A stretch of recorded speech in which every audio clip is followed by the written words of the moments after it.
uri munyowani uri mutsva paBombshell Television ndinokuchingamidza nemufaro ndichikumbirisisawo kuti usubscribe pachannel yedu, ulike video nekukomenda. Izvozvo zvinobatsira kuti video redu riende kure, rionekwe nevanhu vakawanda pakulike video ikoko nekusubscribe. Also turn on the notification bell icon kuitira kuti patinongo uploada chinyowani chinobva chasvika kwauri. Ende ndichitenda zvekare avo vakasubscribe kudhara, returning subscribers, newe wasubscribe muzuva ranhasi ndongotenda ndichingoti Mwari kuitire zvakanaka. Rambai muchiita se muchikomborerwa. Right now pane nyaya ndauya nayo Mai Tt Vasungwa 14 years mukati nekuda kwekufrauda zvinhu zvecharity, anoti zvinhu zvetrust, zvinhu zvine zvichinzi angazvipiwa nchi mahara. Paipai pavanenge vachienda kuna UK vanenge vachiti aiwa kuZimbabwe tinavanhu vanoita se vanotambura, kuZimbabwe tine vanhu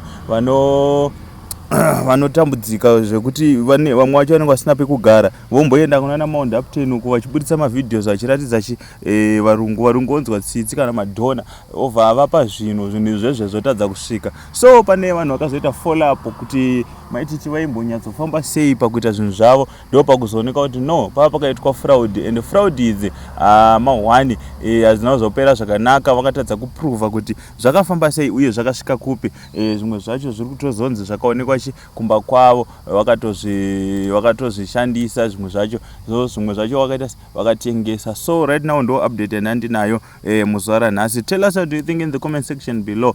Kunyeberwa here kwaMai Tt kana kuti kuvengwa kwavo uko nevamwe vanovavenga. Isusu tiri kungotaura nyaya, tiri kumasaidi ese tichingotaurawo masvikiro anenge aita nyaya, but tichida kuti iwewe ujaje nemafungire aunoita mucomment section. Usakanganwe kulike this video, rifambe nekushare kuhama neshamwari kuti vanzwewo zviri kuitika, vaone zviri kuitika kumativi mana ese enyika yeZimbabwe. Thanks for watching this video.